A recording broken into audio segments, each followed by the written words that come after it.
Welcome to Sairam Sampath Rao education. My self Manikanta. Indian politics సంబంధించి already మనం చారిత్రక నేపథ్యానికి సంబంధించినటువంటి అంశాల గురించి డిస్కస్ చేసుకున్నాం. సో ప్రత్యేకంగా చార్టర్ చట్టాల గురించి, అదేవిధంగా కౌన్సిల్ చట్టాల గురించి డిస్కస్ చేసుకున్నాం కదా. రైట్. అదేవిధంగా భారత రాజ్యాంగ పరిషత్కి సంబంధించినటువంటి అంశాల గురించి కూడా మనం నిన్నటి క్లాస్లో డిస్కస్ చేసుకున్నాం. భారత రాజ్యాంగ పరిషత్తు, అదేవిధంగా భారత రాజ్యాంగ నిర్మాణం, అందులో ఉన్నటువంటి కమిటీల గురించి, వీటన్నిటి గురించి డిస్కస్ చేసుకున్నాం. ఈరోజు అయితే ప్రత్యేకంగా మనం భారత రాజ్యాంగం యొక్క ముఖ్య లక్షణాల గురించి డిస్కస్ చేసుకుంటాం. అసలు ఎందుకు ఈ ముఖ్య లక్షణాల గురించి డిస్కస్ చేసుకోవాలి, అసలు ఏంటి ఇంత ప్రాధాన్యత ఉంది, అసలు భారత రాజ్యాంగానికి అంత ప్రాధాన్యత ఎందుకు ఉంది, ఇటువంటి అన్ని అంశాల గురించి ఒకసారి పరిశీలిద్దాం. సో మిగతా దేశాలతో కంపారిజన్ చేసుకుంటే, మిగతా దేశాలతో మనం సరిపోల్చుకొని చూసుకుంటే మన భారతదేశ రాజ్యాంగం అనేది చాలా యూనిక్గా ఉంటుంది. సో మిగతా దేశ రాజ్యాంగాలతో కంపారిజన్ చేసుకుంటే మన భారతదేశ రాజ్యాంగం అనేది చాలా విలక్షణమైనదిగా చెప్పుకోవచ్చు. రైట్. కంటెంట్ పరంగా అవ్వచ్చు, స్పిరిట్ పరంగా చూసుకుంటే చాలా విలక్షణమైనది.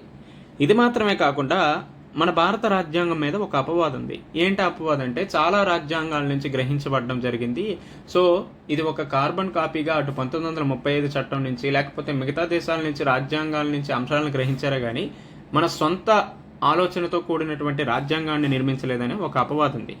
బట్ ఈ అపవాదం ఉన్నప్పటికీ కూడా, మిగతా దేశాల నుంచి అనేక అంశాలను గ్రహించినప్పటికీ కూడా, మన యొక్క అంశాల అనుగుణంగా, మన యొక్క పరిస్థితులకు అనుగుణంగా, మనకి ఎటువంటి పరిస్థితులు ఉన్నాయో దానికి రిలేటెడ్గానే ఆ అంశాలను గ్రహించడం జరిగింది. అట్ ది సేమ్ టైం మన పరిస్థితులకి రిలవెంట్గా వాటిని మార్చుకోవడం కూడా జరిగింది.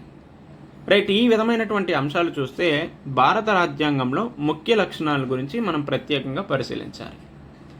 రైట్. అండ్ ఆల్సో ఇక్కడ ఇంకొక ముఖ్యమైనటువంటి అంశం ఏంటంటే, భారతదేశంలో అతిపెద్ద లిఖిత రాజ్యాంగంగా కూడా మనం చెప్పుకుంటాం. అతిపెద్ద రైట్. ఈ అతిపెద్ద లిఖిత రాజ్యాంగం అనే అంశం కూడా రాజ్యాంగంలో ముఖ్య లక్షణంగానే ఉన్నది. అసలు ఎందుకు అతిపెద్ద లిఖిత రాజ్యాంగంగా మారింది అనే అంశాన్ని కూడా పరిశీలిస్తే, పరిపాలనాపరమైనటువంటి అంశాలు, అదేవిధంగా రాజకీయపరమైనటువంటి అంశాలు, వీటన్నిటి గురించి కూడా విపులంగా మనకి రాజ్యాంగంలో చెప్పడం జరిగింది. సో మిగతా ఏ రాజ్యాంగాలలో కూడా ఈ విధంగా పరిపాలన, రాజకీయపరమైనటువంటి అంశాల గురించి చర్చించబడలేదు. ఇది మాత్రమే కాకుండా మారుతున్న పరిస్థితులకు అనుగుణంగా కూడా రాజ్యాంగానికి అనేక సవరణలు చేశారు. సో అరౌండ్ ప్రస్తుతానికైతే 106 రాజ్యాంగ సవరణలు చేశారు కదా. సో ఈ విధంగా మారుతున్న పరిస్థితుల అనుగుణంగా కూడా మన రాజ్యాంగానికి సవరణలు చేయడం జరిగింది. అందుకనే ఇంత పెద్ద లిఖిత రాజ్యాంగంగా మారింది.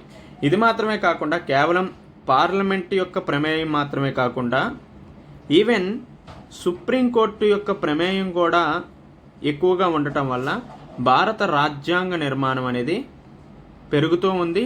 అట్ ది సేమ్ టైం ఈ అంశాల వల్లనే భారత రాజ్యాంగం అనేది ఒక లివింగ్ డాక్యుమెంట్గా కూడా చలామణి అవుతుంది. సో ఈ లివింగ్ డాక్యుమెంట్గా ఉండడం అనేది చాలా ముఖ్యమైనటువంటి అంశంగా మనం చెప్పుకోవచ్చు. సో ఈ లివింగ్ డాక్యుమెంట్కి సంబంధించినటువంటి అంశాల గురించి మనం మెయిన్స్ పర్స్పెక్టివ్లో ఇన్ డీటెయిల్గా డిస్కస్ చేసుకుందాం. సో ప్రజెంట్ అయితే మనం కేవలం ఈ రాజ్యాంగానికి సంబంధించినటువంటి ముఖ్య లక్షణాలని పరిశీలిద్దాం. రైట్. మేజర్గా చూసుకుంటే మిగతా దేశాలతో కంపారిజన్ చేస్తూ చూసుకుంటే అటు కంటెంట్, స్పిరిట్ పరంగా భారత రాజ్యాంగం అనేది చాలా విలక్షణమైనది.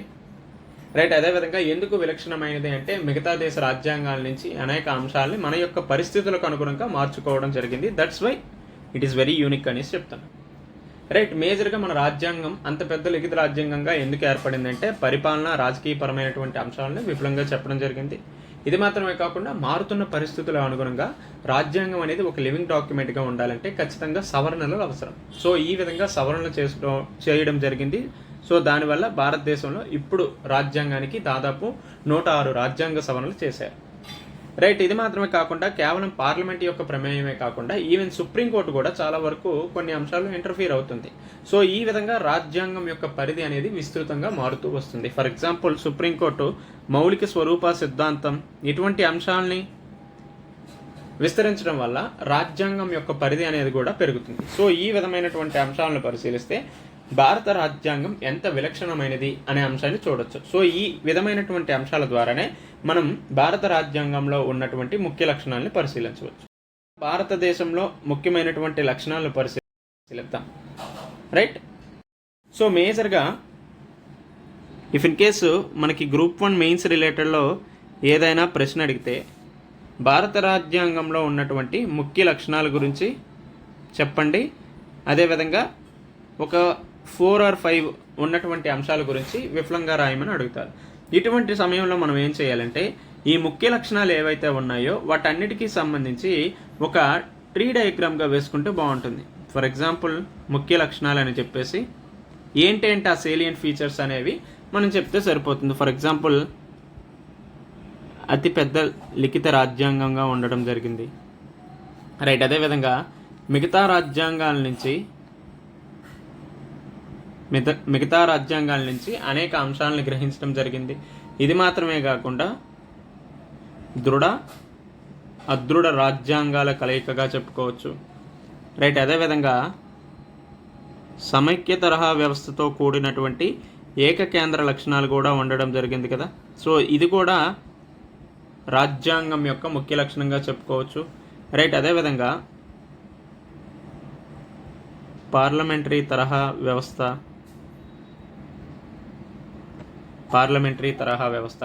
రైట్. మిగతా ఇంకేవైతే 12 అంశాలు ఉన్నాయో ఆ అంశాలన్నిటి గురించి కూడా డిస్కస్ చేసుకోవాలి. ఫర్ ఎగ్జాంపుల్ పార్లమెంట్, సార్వభౌమత్వం, న్యాయశాఖ, స్వాతంత్రత. సో ఇఫ్ ఇన్ కేస్ ఎవరైనా గ్రూప్ 1 మెయిన్స్ రిలేటెడ్ ఆన్సర్లు రాయాలి అంటే కొన్నిసార్లు ఇటువంటి ట్రీ డయాగ్రామ్స్ వేసుకుంటే మనకి చాలా వాల్యూ యాడెడ్గా ఉంటుంది, రైట్. ఇది మాత్రమే కాకుండా ఇంటిగ్రేటెడ్ అండ్ ఇండిపెండెంట్ జ్యుడిషియరీ, న్యాయశాఖ, స్వాతంత్రత కావచ్చు, స్వతంత్ర న్యాయ వ్యవస్థ, ఇంటిగ్రేటెడ్ న్యాయ వ్యవస్థ, సమగ్ర న్యాయ వ్యవస్థ, రైట్. అదేవిధంగా ప్రాథమిక హక్కులు. సో ఈ ఒక్కొక్క అంశం గురించి మళ్ళీ ఇన్ డీటెయిల్గా కూడా మనం డిస్కస్ చేసుకుందాం. సో ప్రాథమిక హక్కులు, ప్రాథమిక విధులు, అదేవిధంగా ఆదేశిక సూత్రాలు, డిపిఎస్పీస్, రైట్. ఇవి మాత్రమే కాకుండా ఇంకా ముఖ్యమైనటువంటి అంశాలను చూసుకుంటే మనకి ప్రవేశకు ఓపెన్ చేసిన వెంటనే మనకి చాలా అంశాలు కనిపిస్తాయి. ఆ అంశాల గురించి కూడా రాయొచ్చు. ఫర్ ఎగ్జాంపుల్ లౌకిక రాజ్యం, సెక్యులర్ స్టేట్గా చెప్తాం కదా. సో ఈ లౌకిక రాజ్యం. అదేవిధంగా ఆర్టికల్ 326 మనందరికీ సుపరిచితం, మనందరం కూడా పాలు పంచుకునేటువంటి ఒక అంశం ఏంటంటే యూనివర్సల్ అడల్ట్ ఫ్రాంచైజ్, విశ్వజనీన ఓటు హక్కు. సో యూనివర్సల్ అడల్ట్ ఫ్రాంచైజ్, మనకి ఓటు హక్కు ఏదైతే ఉందో అది కూడా భారత రాజ్యాంగంలో ముఖ్య లక్షణం. అదేవిధంగా ఏక పౌరసత్వం. సో ఎందుకు ముఖ్య లక్షణంగా ఏక పౌరసత్వం అని చెప్తున్నామంటే ఇక్కడ సమైక్యపరమైనటువంటి వ్యవస్థలో ద్వంద్వ పౌరసత్వం అనేది ఉంటుంది, కానీ నేషనల్ యూనిటీ అండ్ ఇంటిగ్రిటీ పరమైనటువంటి అంశాల కారణంగా, సమగ్రత ఐక్యతాపరమైనటువంటి అంశాలకు అనుగుణంగా భారతదేశంలో ఏక పౌరసత్వాన్ని కల్పించడం జరిగింది, రైట్. అదేవిధంగా ఇంకా ఏంటేంటి ముఖ్యమైనటువంటి లక్షణాలు ఉన్నాయంటే స్వతంత్ర సంస్థలు. సో స్వతంత్ర సంస్థలు అంటే ఏం చెప్తాం, మేజర్గా రాజ్యాంగపరమైనటువంటి సంస్థలు ఏవైతే ఉన్నాయో వాటన్నిటికీ ఎగ్జాంపుల్గా చెప్పొచ్చు. For example election commission of India అవ్వచ్చు, యూనియన్ పబ్లిక్ సర్వీస్ కమిషన్ అవ్వచ్చు, కాంప్ట్రోలర్ ఆడిటర్ జనరల్ అవ్వచ్చు. సో ఈ విధంగా ఈ ఎగ్జాంపుల్స్, రైట్. అది మాత్రమే కాకుండా మరి మనం ఇందాక సమైక్యపరమైనటువంటి అంశాల గురించి చెప్పాం, అట్ ది సేమ్ టైం ఏకకేంద్ర ప్రభుత్వపరమైనటువంటి అంశాల గురించి కూడా చెప్పాం కదా. సో దాన్ని ఇక్కడ ఎగ్జాంపుల్గా చెప్పాలి. ఏకకేంద్ర ప్రభుత్వపరమైనటువంటి అంశాలు చూసుకుంటే అత్యవసర అధికారాల గురించి చెప్పచ్చు. సో ఈ విధంగా సమైక్యపరమైనటువంటి అంశాల్లో ఇటువంటి అత్యవసర అధికారాలు ఎక్కడా లేవు, మన భారత రాజ్యాంగంలోనే ఉన్నాయి. అట్ ది సేమ్ టైం ఈ అత్యవసర అధికారాలు అమలు చేసేటప్పుడు భారతదేశ రాజ్యాంగం, భారత ప్రభుత్వం ఏకకేంద్ర ప్రభుత్వంగా మారుతుంది, రైట్. ఈ విధంగా చూసుకుంటే ఇది కూడా భారత రాజ్యాంగంలో ముఖ్య లక్షణంగా చెప్పుకోవచ్చు, రైట్. ఇది మాత్రమే కాకుండా అసలు భారతదేశ రాజ్యాంగంలోనూ మిగతా ఏ దేశ రాజ్యాంగాలలో లేనటువంటి అతి ముఖ్యమైనటువంటి లక్షణం ఏంటంటే 73, 74వ రాజ్యాంగ సవరణ ద్వారా ఏర్పాటు చేసినటువంటి పంచాయతీరాజ్ వ్యవస్థలు అంటే స్థానిక ప్రభుత్వాలు, రైట్. అదేవిధంగా 97వ రాజ్యాంగ సవరణ ద్వారా ఏర్పాటు చేసినటువంటి కోఆపరేటివ్ సొసైటీస్. సో ఈ విధంగా ఇఫ్ ఇన్ కేస్ మెయిన్స్ రిలేటెడ్గా మనం ఏదైనా రాజ్యాంగపరమైనటువంటి ముఖ్య లక్షణాల గురించి అడిగితే ఈ టైప్ ఆఫ్గా రాస్తే మనకి చాలా వాల్యూ యాడెడ్గా ఉంటుంది. అంటే ఇక్కడ అడ్డదిడ్డంగా రాశాను, బట్ ఒక కన్స్ట్రక్టివ్గా అందంగా రాస్తే మంచి మార్కులు పడడానికి స్కోప్ ఉంటుంది. ఇఫ్ ఇన్ కేస్ మనకి 10కి 5 మార్క్స్ వచ్చేటప్పుడు ఇటువంటివి మనం అప్లై చేసి రాసామంటే ఖచ్చితంగా 5.5 to 6 మార్క్స్ రావడానికి స్కోప్ ఉంటుంది. సో మనకి హాఫ్ మార్కు లేదంటే 1 మార్కే మన యొక్క ర్యాంక్ని కూడా డిసైడ్ చేస్తాయి మెయిన్స్ పరంగా. సో దట్స్ వై ఈ టైప్ ఆఫ్ రిప్రజెంటేషన్ ఉంటే మనకి చాలా వాల్యూ యాడెడ్గా ఉంటుంది. రైట్, ఈ విధంగా ఒక్కొక్క అంశాన్ని ఒకసారి చూసుకోండి. భారత రాజ్యాంగంలో ముఖ్య లక్షణాలు ఏంటంటే ఇది అతిపెద్ద లిఖిత రాజ్యాంగంగా ఉంది. రైట్, అదేవిధంగా మిగతా రాజ్యాంగాల నుంచి అనేక అంశాలను గ్రహించడం జరిగింది. దృఢ అదృఢ రాజ్యాంగాల కలయికగా కూడా ఉంది. పార్లమెంటరీ తరహా వ్యవస్థను అనుసరించడం జరిగింది. సమైక్య తరహా అంశాలతో కూడినటువంటి ఏకకేంద్ర లక్షణాలు కూడా ముఖ్యమైనటువంటి లక్షణంగా ఉంది. రైట్, అదేవిధంగా పార్లమెంటు సార్వభౌమత్వం, న్యాయశాఖ స్వాతంత్రత ఈ రెండింటి మధ్య కూడా సమతుల్యత అనేది ఉంది. సో సింథసిస్, రెండింటి మధ్య సింథసిస్ ఉంది. రైట్, అదేవిధంగా న్యాయశాఖ స్వాతంత్రత, ఇండిపెండెంట్ జ్యుడిషియరీ అవ్వచ్చు, అదేవిధంగా సమగ్ర జ్యుడిషియరీ, సో ఇంటిగ్రేటెడ్ జ్యుడిషియరీ కూడా ఉన్నది. రైట్, అదేవిధంగా చూసుకుంటే ప్రాథమిక హక్కులు, ప్రాథమిక విధులు, ఆదేశిక సూత్రాలు కూడా భారత రాజ్యాంగంలో ముఖ్య లక్షణాలుగా ఉన్నాయి. తర్వాత చూసుకుంటే లౌకిక రాజ్యం, ఏక పౌరసత్వం, ఆర్టికల్ 326 ద్వారా అందరికీ ఓటు హక్కు కల్పించడం, 73, 74 రాజ్యాంగ సవరణ ద్వారా పంచాయతీరాజ్ వ్యవస్థలను ఏర్పాటు చేయడం, 72వ రాజ్యాంగ సవరణ ద్వారా కోఆపరేటివ్ సొసైటీసు, స్వతంత్ర సంస్థలు like election commission of India, union public service commission, comptroller, auditor general అవ్వచ్చు, అదేవిధంగా అత్యవసర అధికారాలు. సో ఈ విధంగా భారత రాజ్యాంగంలో ముఖ్యమైనటువంటి లక్షణాలుగా మనం ఈ అంశాలన్నీ చెప్పుకోవచ్చు. సో ఇఫ్ ఇన్ కేస్ ఎవరికైనా జస్ట్ స్క్రీన్ షాట్ తీసుకున్నా ఫైన్. సో ఇది మనకి మెయిన్స్ పరంగా గ్రూప్ 1 మెయిన్స్ రాసే అభ్యర్థులకి చాలా వరకు యూజ్ అవుతుంది. ఇటువంటి రిప్రజెంటేషన్ ఉంటే చెప్తున్నా కదా చాలా వాల్యూ యాడెడ్గా ఉంటుంది. రైట్, ఇప్పుడు మనం ఒక్కొక్క అంశం గురించి కూడా ఇన్ డీటెయిల్గా ప్రతి ఏ అంశాలని మనం చూడాలి, ఓకేనా?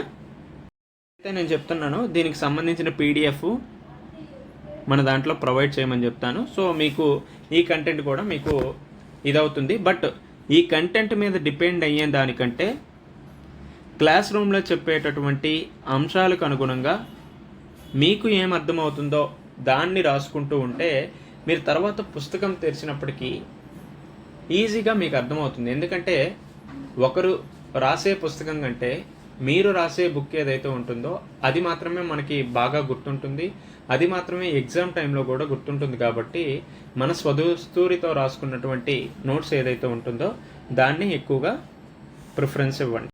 డీటెయిల్గా తెలుసుకుందాం, ఓకేనా? ఫస్ట్ ఏం చెప్పాం, భారతదేశ రాజ్యాంగం అతి పెద్ద లిఖిత రాజ్యాంగంగా ఉంది అనేసి చెప్పాం. అసలు ఎందుకు అతి పెద్ద లిఖిత రాజ్యాంగంగా ఉంది అనే అంశాన్ని మనం పరిశీలిద్దాం, ఓకేనా? ఎందుకు అతిపెద్ద లిఖిత రాజ్యాంగంగా ఉంది? ఎందుకు అతిపెద్ద లిఖిత రాజ్యాంగంగా ఉంది అంటే మేజర్గా అక్కడ ప్రభుత్వ నిర్మాణం గురించి, అధికారిక విధులు, ప్రాథమిక హక్కులు, రాజ్యాంగ ప్రక్రియలకు సంబంధించి అత్యంత విస్తారంగా చర్చించడం జరిగింది. ఏంటంటే చెప్పారమ్మా, ఒకటి ప్రభుత్వ నిర్మాణం గురించి ఇన్ డీటెయిల్గా ఉంటుంది. ఇక్కడ పరిపాలనాపరమైనటువంటి అంశాల గురించి కూడా ఇన్ డీటెయిల్గా చెప్పారు. ఇది మాత్రమే కాకుండా ప్రభుత్వానికి సంబంధించి అధికార విధులు ఏంటి అనే అంశాల గురించి కూడా చెప్పారు కదా. For example schedule 7 article 246 open చేస్తే మనకు తెలుస్తుంది ఈ ప్రభుత్వానికి సంబంధించినటువంటి అధికారాల విధులు. కేవలం కేంద్ర ప్రభుత్వమే కాకుండా అటు రాష్ట్ర ప్రభుత్వానికి సంబంధించినటువంటి అధికార విధుల గురించి కూడా మనకి ప్రత్యేకంగా చెప్పారు. రైట్, ఇది మాత్రమే కాకుండా ప్రాథమిక హక్కులకు సంబంధించినటువంటి అంశాలు. రైట్, కేవలం ప్రాథమిక హక్కులే కాకుండా చట్టపరమైనటువంటి హక్కులు.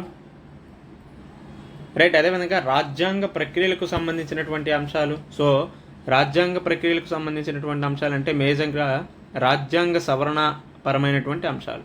సో ఈ విధంగా దాదాపు 106 రాజ్యాంగ సవరణలు చేశారంటేనే అర్థం చేసుకోవచ్చు మన భారతదేశ రాజ్యాంగం ఎంత పెద్ద రాజ్యాంగమో అనేసి.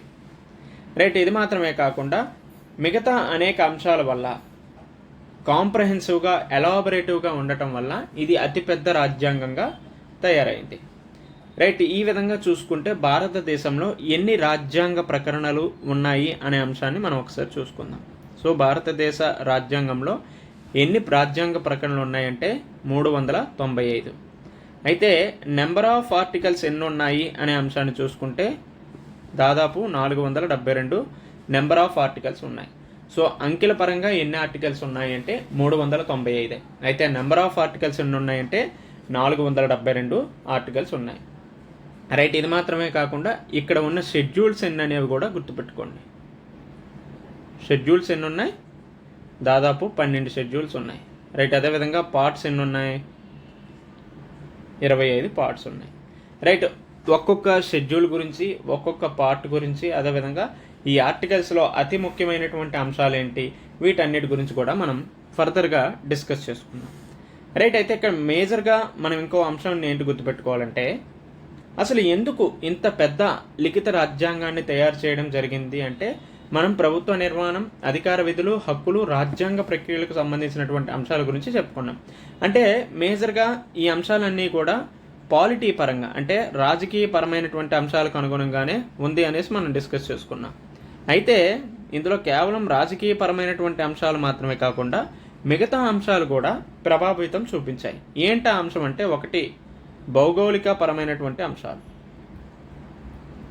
సో ఎగ్జామ్లు ఎలా అడుగుతారు ఇఫ్ ఇన్ కేస్ మెయిన్స్ పరంగా, భారత రాజ్యాంగం అతిపెద్ద లిఖిత రాజ్యాంగంగా ఏర్పడడానికి గల కారణాలు ఏంటంటే, ఒకటి రాజకీయ పరమైనటువంటి అంశాలు చెప్తాం, వీటితో పాటునే మల్టీ డైమెన్షనల్గా ఆలోచించాల్సిన అవసరం ఉంటుంది కదా. సో ఈ విధంగా చూసుకుంటే భౌగోళిక పరమైనటువంటి అంశాల వల్ల కూడా భారతదేశ రాజ్యాంగం అతిపెద్ద లిఖిత రాజ్యాంగంగా ఉందని చెప్పుకోవచ్చు. ఎందుకు భౌగోళిక పరంగా అంటే, దేశంలో వైవిధ్యత చాలా ఎక్కువగా ఉంది. సో డైవర్సిటీ ఇన్ నేచర్, అందుకనే మన భారతదేశాన్ని యూనిటీ ఇన్ డైవర్సిటీగా చెప్పుకుంటాం కదా. సో భిన్నత్వంలో ఏకత్వం గల దేశమే భారతదేశం అని చెప్తాం. సో ఈ విధంగా అనేక డైవర్సిటీస్, వైవిధ్యతలు ఉండటం వల్ల, ఈ జియోగ్రఫికల్ ఫ్యాక్టర్స్ వల్ల భారతదేశ రాజ్యాంగం అతిపెద్ద లిఖిత రాజ్యాంగంగా ఏర్పడింది. ఫర్ ఎగ్జాంపుల్ చెప్పుకోవాలంటే, మనకి భారతదేశ రాజ్యాంగంలోనే షెడ్యూల్ 5 అవ్వచ్చు, షెడ్యూల్ 6 అవ్వచ్చు. రైట్, అదేవిధంగా కేంద్ర పాలిత ప్రాంతాలకు సంబంధించినటువంటి అంశాలు, ఈ విధమైనటువంటి అంశాలు ఎక్కువగా వైవిధ్యత ఉండటం వల్లే అతిపెద్ద లిఖిత రాజ్యాంగంగా ఏర్పడింది. ఇది మాత్రమే కాకుండా చారిత్రక పరమైనటువంటి అంశాలు కూడా, సో హిస్టారికల్ ఫ్యాక్టర్స్ కూడా ప్రభావం చూపించాయి. ఫర్ ఎగ్జాంపుల్ మనం చెప్పుకుంటున్నాం కదా నిన్నటి నుంచి 1935వ చట్టం. సో ఈ 1935వ చట్టం చాలా ఇంపాక్ట్ చూపించింది. సో ఈవెన్ ఈ 1935 చట్టాన్ని మనం కార్బన్ కాపీగా కూడా చెప్పుకొని పిలుస్తున్నాం. సో ఈ విధమైనటువంటి అంశాలు, ఈ చారిత్రకపరమైనటువంటి అంశాల వల్ల కూడా అతి పెద్ద లిఖిత రాజ్యాంగాన్ని ఏర్పాటు చేశారు. రైట్, తర్వాత అటు కేంద్ర రాష్ట్ర ప్రభుత్వాలకు సంబంధించి ఒకే రాజ్యాంగం ఉండడం జరిగింది.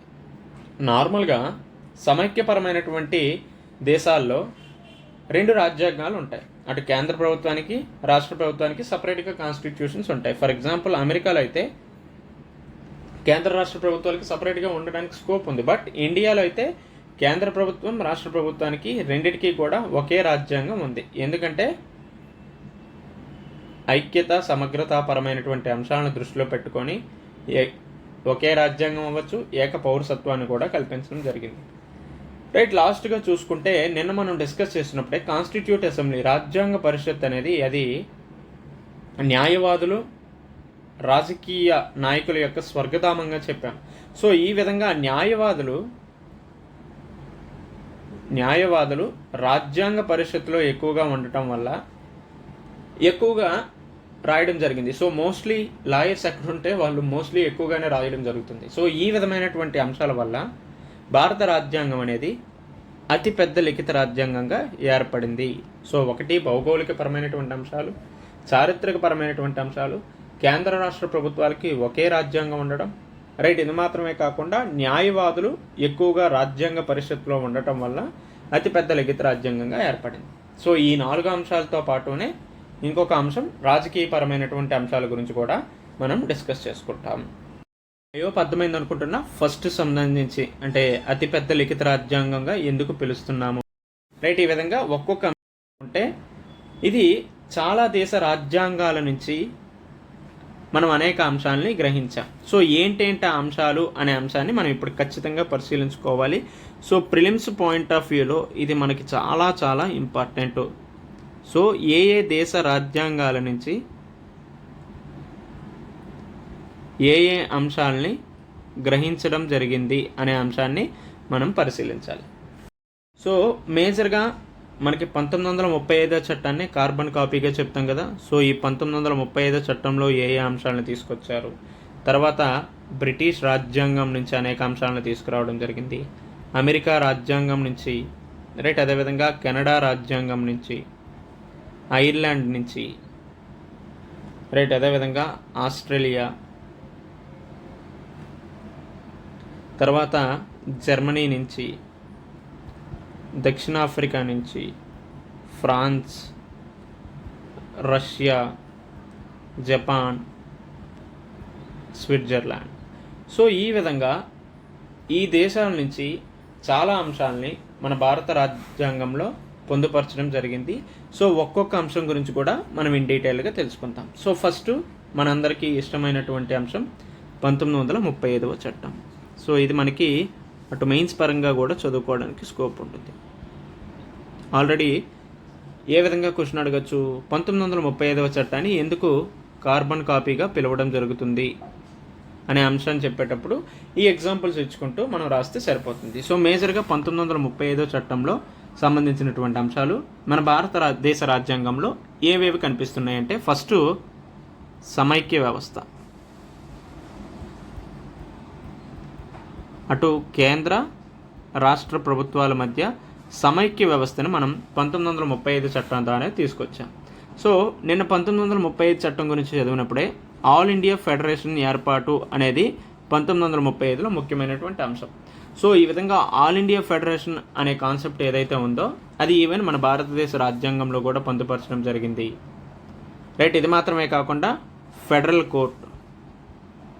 సో ఇప్పుడు మనకి ఏదైతే సుప్రీంకోర్టు ఉందో ఆ ఫెడరల్ కోర్టు కాన్సెప్ట్ కూడా మనకి 1935 చట్టం ద్వారానే తీసుకొచ్చారు. ఈ విధంగా ఫెడరల్ కోర్టుని 1935 చట్టం ద్వారా తీసుకొస్తే 1937లో ఇది అమల్లోకి వచ్చిందని కూడా నేను చదువుకున్నాను. రైట్, ఇది మాత్రమే కాకుండా రాష్ట్రపతి పాలన. సో మనకి ఆర్టికల్ 356లో ఈ రాష్ట్రపతి పాలనకు సంబంధించినటువంటి అంశాలు ఉంటాయి. సో ఇది మనం అత్యవసర అధికారాలు చదువుతాం కదా. ఈ అధికారాలు చదివేటప్పుడు ఈ రాష్ట్రపతి పాలనకు సంబంధించినటువంటి అంశాలన్నీ ఇన్ డీటెయిల్గా చదువుకుంటాం. At the same time supreme court తీర్పులకు అనుగుణంగా కూడా మనం చదువుకుందాం. సో జస్ట్ ఇక్కడ ఏ అంశాలు ఎక్కడెక్కడి నుంచి గ్రహించారు అనేదాన్ని మనం గుర్తుపెట్టుకుంటే సరిపోతుంది. రైట్, ఇది మాత్రమే కాకుండా ఆర్డినెన్స్ మేకింగ్ పవర్స్ అవ్వచ్చు, ఆర్డినెన్స్ అధికారాలు, రైట్, అదేవిధంగా గవర్నర్ పదవి. సో ఈ గవర్నర్ పదవిని కూడా ప్రస్తుతం మనం అమలు చేయడం జరుగుతుంది. At the same time most controversial అంశంగా కూడా, చర్చనీయ అంశంగా కూడా మనకి ఉండడం జరిగింది. సో దీన్ని మనం ఇన్ డీటెయిల్గా తర్వాత వచ్చే క్లాసెస్లో గట్టిగా చెప్పుకుందాం. రైట్, ఇది మాత్రమే కాకుండా విచక్షణ అధికారాలు. సో 1935 యాక్ట్లో విచక్షణ అధికారాలన్నీ కూడా గవర్నర్ జనరల్కి అందించడం జరిగింది.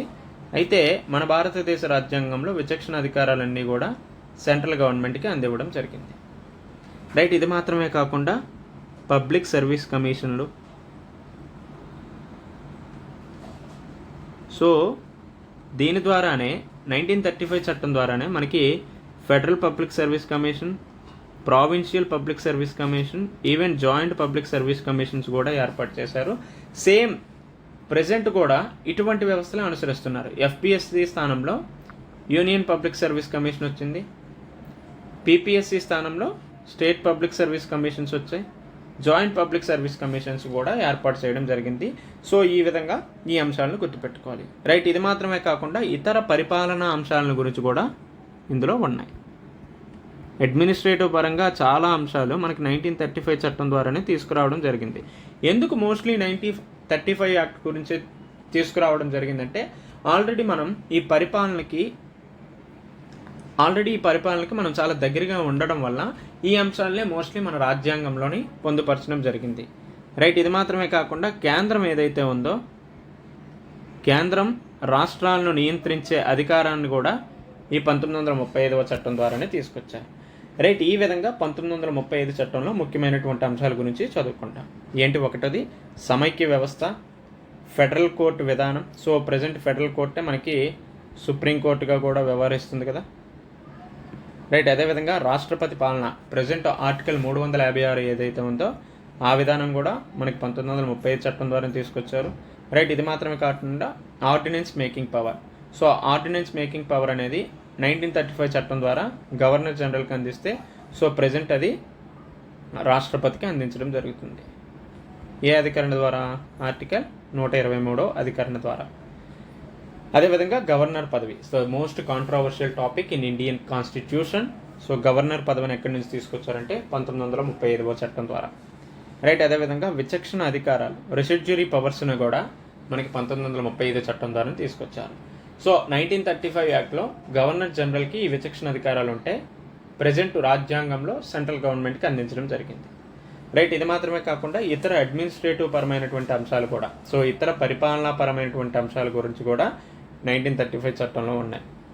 ఎందుకు మోస్ట్లీ అంటే 1935 టైంలో మన భారతీయులు కూడా బ్రిటిష్ పరిపాలనా పరమైనటువంటి అంశాలకి చాలా వరకు అలవాటు పడటం వల్ల ఈ అంశాలనే తర్వాత కూడా అనుసరించడం జరిగింది. రైట్, అదేవిధంగా కేంద్రం ఏదైతే ఉందో అది రాష్ట్రాలని నియంత్రించే అధికారం కూడా మనకి 1935 యాక్ట్ ద్వారానే తీసుకురావడం జరిగింది. సో ఈ విధంగా 1935వ చట్టంలో ఉన్నటువంటి అంశాలు మన భారత రాజ్యాంగంలో కనిపించాయి. సో దట్స్ వై భారత రాజ్యాంగాన్ని 1935 చట్టం యొక్క కార్బన్ కాపీగా పిలుస్తారు. ఇప్పుడు అర్థమైంది కదా ఎందుకు కార్బన్ కాపీగా పిలుస్తారు అంటే ఈ అంశాలన్నీ కూడా భారత రాజ్యాంగంలో ఉన్నాయి. అట్ ది సేమ్ టైం ఏదో పైన ఉండడమే కాదు, ఇన్ డీటెయిల్గా మేజర్గా అతి ముఖ్యమైనటువంటి అంశాలే భారత రాజ్యాంగంలో ఇవే ఉన్నాయి. అట్ ది సేమ్ టైం 1935 చట్టంలో కూడా ఇవే ఉండటం వల్ల దీన్ని ఇలా పిలవడం జరిగింది. రైట్, తర్వాత చూసుకుంటే బ్రిటిష్ రాజ్యాంగానికి సంబంధించినటువంటి అంశాల గురించి ఇక్కడ డిస్కస్ చేసుకుందాం. బ్రిటిష్ రాజ్యాంగం నుంచి ఏ అంశాలు తీసుకొచ్చారు అనే దాని గురించి పరిశీలిద్దాం. సో మేజర్గా బ్రిటిష్ రాజ్యాంగం నుంచి పార్లమెంట్ తరహా వ్యవస్థ ఏదైతే ఉందో దాన్ని తీసుకొచ్చారు. పార్లమెంట్ తరహా వ్యవస్థని తీసుకొచ్చారు. సో ఆల్రెడీ మనం వీళ్ళ యొక్క పార్లమెంటరీ వ్యవస్థ ఏదైతే ఉందో దానికి అలవాటు పడడం జరిగింది. అందుకని ఈ పార్లమెంటరీ తరహా వ్యవస్థని క్యాబినెట్ తరహా పాలనా పద్ధతిని తీసుకురావడం జరిగింది. రైట్, అసలు పార్లమెంటు తరహా వ్యవస్థ ఏంటి అనే దాని గురించి మనం ముఖ్య లక్షణాలకు సంబంధించినటువంటి అంశాలు చదివేటప్పుడు డిస్కస్ చేసుకుందాం. సో ఆల్రెడీ పార్లమెంటు తరహా వ్యవస్థ భారత రాజ్యాంగంలో ముఖ్యమైనటువంటి లక్షణంగా కూడా చెప్పాం కాబట్టి అక్కడ మనం డిస్కస్ చేసుకుందాం. రైట్, అదేవిధంగా ద్విసభా పద్ధతిని కూడా దీని ద్వారానే తీసుకొచ్చారు. సో మనకి ద్విసభా పద్ధతి ఉంది కదా, ఫర్ ఎగ్జాంపుల్ లోక్సభ అదేవిధంగా రాజ్యసభ. సో ఈ లోక్సభ రాజ్యసభ ద్విసభా పద్ధతి బైకామరల్ లెజిస్లేచర్ అనే విధానాన్ని కూడా మనకి బ్రిటిష్ రాజ్యాంగం నుంచి తీసుకొచ్చారు. రైట్, మేజర్గా చెప్పాలంటే 1919, 1935 చట్టాల్లో కూడా ఈ అంశాలు ఉన్నాయి. At the same time British రాజ్యాంగంలో ఈ ద్విసభా పద్ధతి మొట్టమొదటి నుంచి ప్రవేశపెట్టడం జరిగింది కాబట్టి ఈ అంశాలకు అనుగుణంగానే అటు కౌన్సిల్ ఆఫ్ స్టేట్స్ రాష్ట్రాలకు ప్రాతినిధ్యత వహించే విధంగా రాజ్యసభను తయారు చేశారు. ప్రజలకు బాధ్యత వహించే సభగా లోక్సభ అయినటువంటి దిగువ సభను ఇది చేశారు. సో అందుకనే దీన్ని హౌస్ ఆఫ్ రిప్రజెంటేటివ్ బాడీగా పిలవడం జరుగుతుంది. దీన్ని అయితే council of state representation of states బాడీగా పిలవడం జరుగుతుంది. సో ఈ విధంగా ద్విసభా పద్ధతిని కూడా మనకి బ్రిటిష్ రాజ్యాంగం నుంచే గ్రహించడం జరిగింది. తర్వాత చూసుకుంటే సమన్యాయ పాలన అనే అంశం గురించి కూడా మనకి బ్రిటిష్ రాజ్యాంగం నుంచే తీసుకురావడం జరిగింది. సో ఈవెన్ రీసెంట్గా జరిగినటువంటి టీజీపీఎస్సి గ్రూప్ 1 మెయిన్స్లో కూడా ఈ సమన్యాయ పాలనకు సంబంధించినటువంటి అంశాల గురించి అడిగారు. రైట్, ఇది మాత్రమే కాకుండా ఏపీపీఎస్సి గ్రూప్ 1 ప్రిలిమ్స్లో కూడా ఈ సమన్యాయ పాలనకు సంబంధించినటువంటి అంశం గురించి అడిగారు. సో ఈ విధంగా మనం సమన్యాయ పాలనని ఆర్టికల్ 14 ప్రాథమిక హక్కుల గురించి చదివేటప్పుడు ఇన్ డీటెయిల్గా తెలుసుకుందాం. సో జస్ట్ ఇక్కడ సమన్యాయ పాలనని ఏ రాజ్యాంగం నుంచి తీసుకున్నారు అంటే బ్రిటిష్ రాజ్యాంగం నుంచి తీసుకున్నారు అనేసి గుర్తుపెట్టుకోండి. అట్ ది సేమ్ టైం ఇది మోస్ట్లీ మెయిన్స్కి అదేవిధంగా ప్రిలిమ్స్కి కూడా చాలా ఇంపార్టెంట్ అనేది గుర్తుపెట్టుకోండి. రైట్, అదేవిధంగా చూసుకుంటే శాసన నిర్మాణ ప్రక్రియ ఏదైతే ఉందో శాసన నిర్మాణ ప్రక్రియను కూడా మనం బ్రిటిష్ రాజ్యాంగం నుంచే గ్రహించారు. తర్వాత శాసన సభ్యుల స్వాధికారాల గురించి, రైట్, ఇది మాత్రమే కాకుండా ఈ లోక్సభ రాజ్యసభలో ఉన్నటువంటి ప్రిసైడింగ్ ఆఫీసర్స్ సభాధ్యక్షుల గురించి కూడా మనం బ్రిటిష్ రాజ్యాంగం నుంచే గ్రహించడం జరిగింది. ఫర్ ఎగ్జాంపుల్ సభాధ్యక్షులు అంటే ఎవరెవరు? స్పీకర్ గురించి, తర్వాత డిప్యూటీ స్పీకర్ కావచ్చు, వీళ్ళిద్దరినీ కూడా బ్రిటిష్ రాజ్యాంగం నుంచే గ్రహించడం జరిగింది. రైట్, అదేవిధంగా కాంప్ట్రోలర్ ఆడిటర్ జనరల్ అనే వ్యవస్థను కూడా ఇక్కడి నుంచే తీసుకొచ్చారు. ఆ తర్వాత అటార్నీ జనరల్ వ్యవస్థను కూడా ఇక్కడి నుంచే తీసుకొచ్చారు. సో మనం ఆర్టికల్ 76 గురించి చదివేటప్పుడు అటార్నీ జనరల్ ఆఫ్ ఇండియా గురించి, అదేవిధంగా ఆర్టికల్ 148 గురించి చదివేటప్పుడు ఈ కాంప్ట్రోలర్ ఆడిటర్ జనరల్ గురించి డిస్కస్ చేసుకుంటాం. అట్ ది సేమ్ టైం ఆర్థిక వ్యవహారాల కమిటీకి సంబంధించి పార్లమెంటరీ కమిటీస్ ఉన్నాయి కదా, సో అందులో ఆర్థిక కమిటీలు ఉన్నాయి కదా, సో ఆ ఆర్థిక కమిటీలు చెప్పేటప్పుడు మనకి ప్రజాపద్దుల కమిటీ అనేది వస్తుంది. సో ఆ ప్రజాపద్దుల కమిటీని మనం సిఏజీతో ఇంటర్లింక్ చేసుకొని చదువుకుంటాం.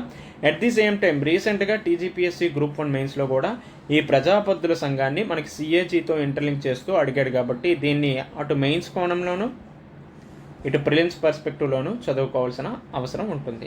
రైట్, ఈ విధంగా మనకి బ్రిటిష్ పరమైనటువంటి అంశాలు మన రాజ్యాంగంలో ఉన్నాయనేసి అర్థమవుతుంది. ఏంటంటే అంశాలు? పార్లమెంటరీ తరహా వ్యవస్థ, ద్విసభా పద్ధతిని ప్రవేశపెట్టారు, బైకామరల్ లెజిస్లేచర్, అదేవిధంగా సమన్యాయ పాలన, శాసన నిర్మాణ ప్రక్రియ లైక్ సభాధ్యక్షులకు సంబంధించినటువంటి స్పీకర్, డిప్యూటీ స్పీకర్ పదవులు, కాంప్ట్రోలర్ ఆడిటర్ జనరల్, అటార్నీ జనరల్కి సంబంధించినటువంటి ముఖ్యమైనటువంటి అధికారులు, సంస్థల గురించి కూడా మనం బ్రిటిష్ రాజ్యాంగం నుంచి గ్రహించడం జరిగింది.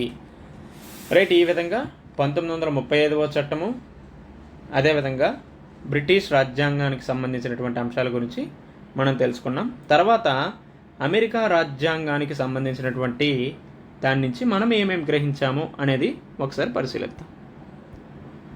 అమెరికా రాజ్యాంగం నుంచి ఏ ఏ అంశాలు గ్రహించాము అనేది ఒకసారి పరిశీలిద్దాం. సో ఫస్ట్గా చెప్పాలంటే ప్రాథమిక హక్కుల భావన ఏదైతే ఉందో ఈ ప్రాథమిక హక్కుల భావనని మనం అమెరికా రాజ్యాంగం నుంచే గ్రహించడం జరిగింది.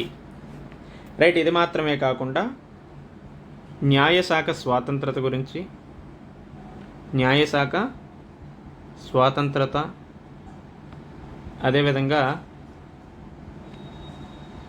స్వయం ప్రతిపత్తి, ఈ విధమైనటువంటి అంశాలు మనం అమెరికా రాజ్యాంగం నుంచి గ్రహించాం.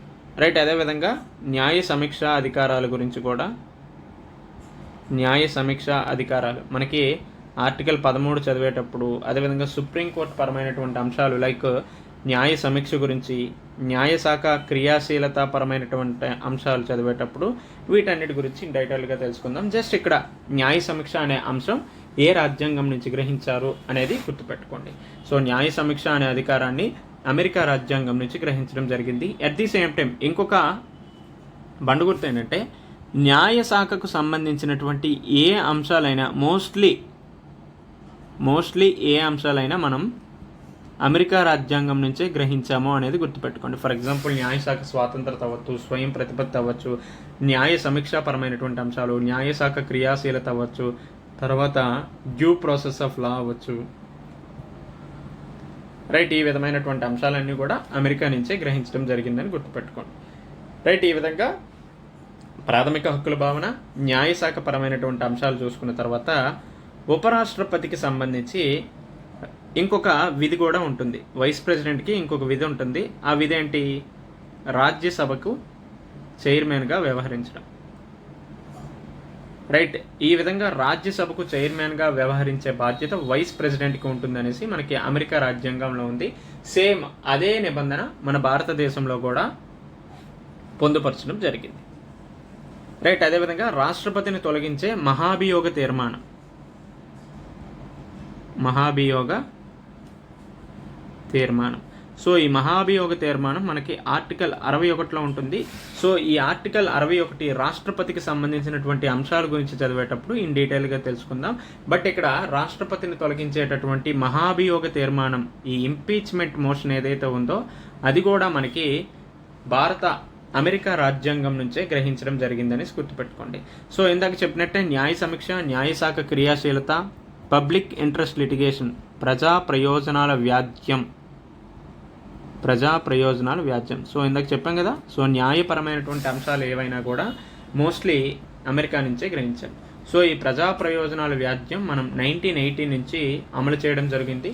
సో సుప్రీంకోర్టు పరమైనటువంటి అంశాలు, న్యాయశాఖ పరమైనటువంటి అంశాలు అవన్నీ చదివేటప్పుడు మనం ఇక్కడ వాటిని డిస్కస్ చేసుకుందాం. ఫర్ ఎగ్జాంపుల్ కొలీజియం సిస్టమ్ గురించి, రైట్, అదేవిధంగా ఎన్జాక్ గురించి, ఆల్ ఇండియా జ్యుడిషియల్ సర్వీసెస్ అవ్వచ్చు.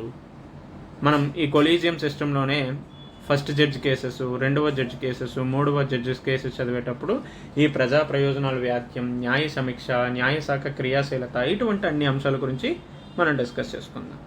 రైట్, అదేవిధంగా రాజ్యాంగ సవరణ బిల్లుకు రాష్ట్రాలు ఆమోదం తెలపడం అనే అంశం గురించి కూడా మనకి అమెరికా రాజ్యాంగం నుంచే గ్రహించాం.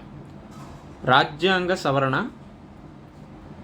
బిల్లులు ఏవైతే ఉంటాయో ఆ బిల్లులు రాష్ట్రం ఆమోదం తెలపడం అనే అంశం ఏదైతే ఉందో అది కూడా మనకి అమెరికా నుంచే గ్రహించడం జరిగింది. సో మోస్ట్లీ రాజ్యాంగ సవరణకు సంబంధించినటువంటి అంశాలు చూసుకుంటే భారత రాజ్యాంగంలో 2 సవరణ ప్రక్రియలు ఉన్నాయి. ఒకటి ఏంటి, స్పెషల్ మెజారిటీ అంటే ప్రత్యేక మెజారిటీతో బిల్లుల్ని సవరించడం.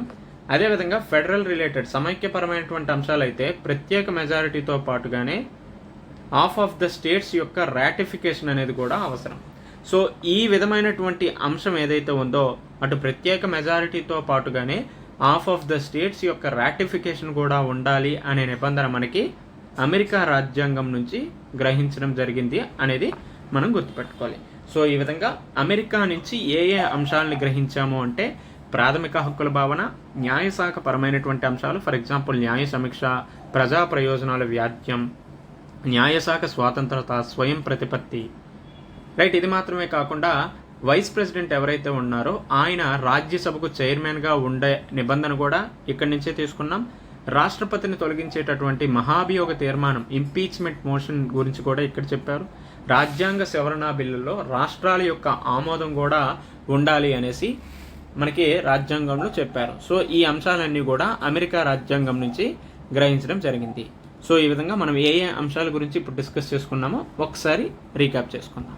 ఒకటి 1935వ చట్టం, తర్వాత దేని గురించి చదివాం, బ్రిటిష్ గురించి చదివాం, తర్వాత అమెరికా రాజ్యాంగానికి సంబంధించినటువంటి అంశాలు డిస్కస్ చేసుకున్నాం. రైట్, ఇప్పుడైతే మనం కెనడాకు సంబంధించినటువంటి అంశాల గురించి డిస్కస్ చేసుకుందాం. కెనడా రాజ్యాంగం నుంచి ఏ అంశాలను గ్రహించాము అనే దాని గురించి ఇక్కడ ప్రత్యేకంగా పరిశీలిస్తాం. సో మేజర్గా బలమైనటువంటి కేంద్ర ప్రభుత్వం ఏదైతే ఉందో, సో మనం ఇందాక నుంచి చెప్పుకుంటున్నాం కదా. సో రాజ్యాంగంలో ఒక ముఖ్యమైనటువంటి లక్షణం ఏంటంటే సమైక్య తరహాతో కూడినటువంటి ఏకకేంద్ర ప్రభుత్వం అనేసి. సో ఈ విధంగా కొన్నిసార్లు ఏకకేంద్ర ప్రభుత్వం ఏర్పడాల్సిన అవసరం ఉంటుంది. ఫర్ ఎగ్జాంపుల్ అత్యవసర అధికార సమయంలో ఏకకేంద్ర ప్రభుత్వం ఏర్పడుతుంది.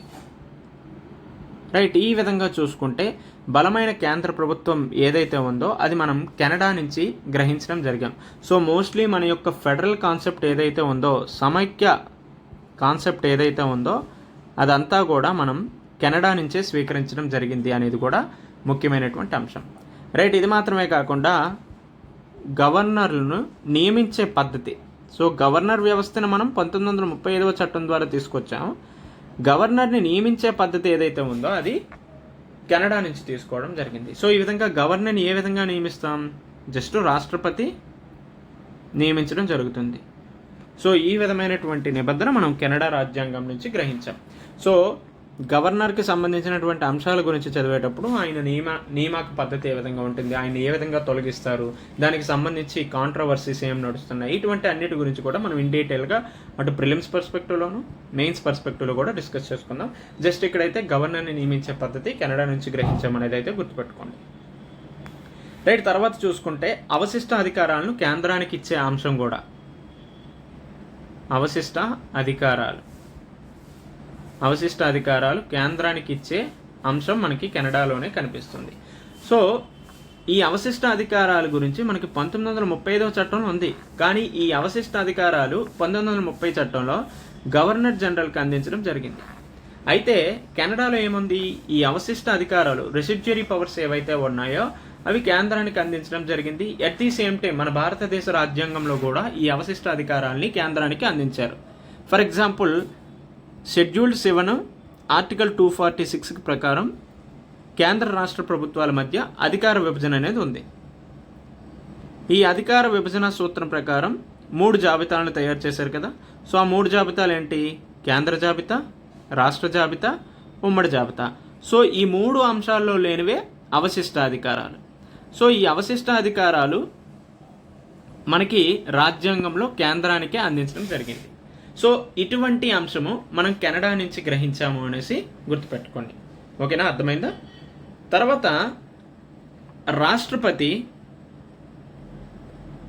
రాష్ట్రపతి కొన్నిసార్లు సుప్రీంకోర్టు యొక్క అడ్వైస్ కూడా తీసుకునే అధికారం ఉంది.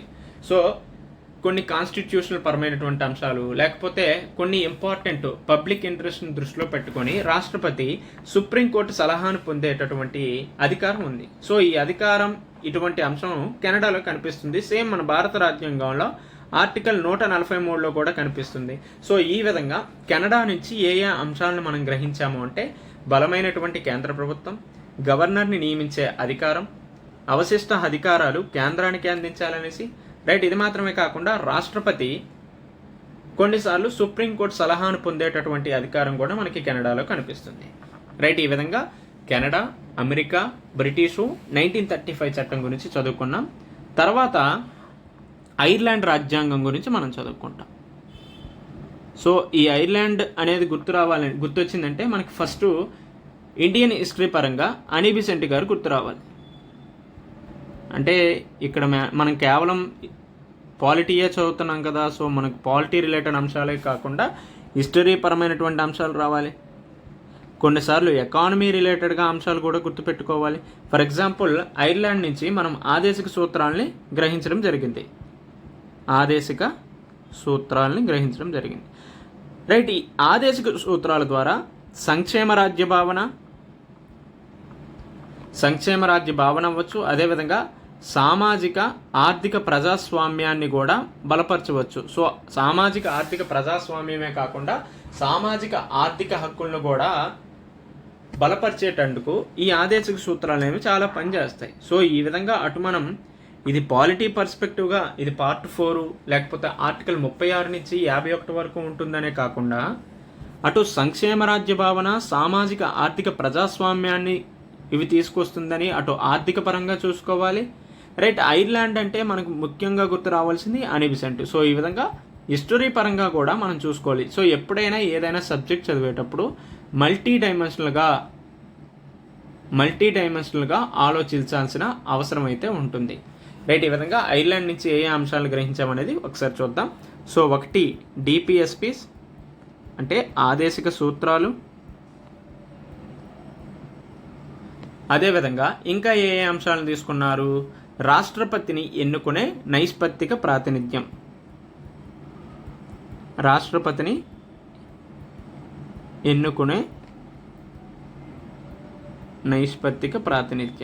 సో మనం రాష్ట్రపతి ఎన్నికలకు సంబంధించినటువంటి అంశాల గురించి చదివేటప్పుడు దీని గురించి డిస్కస్ చేసుకుందాం.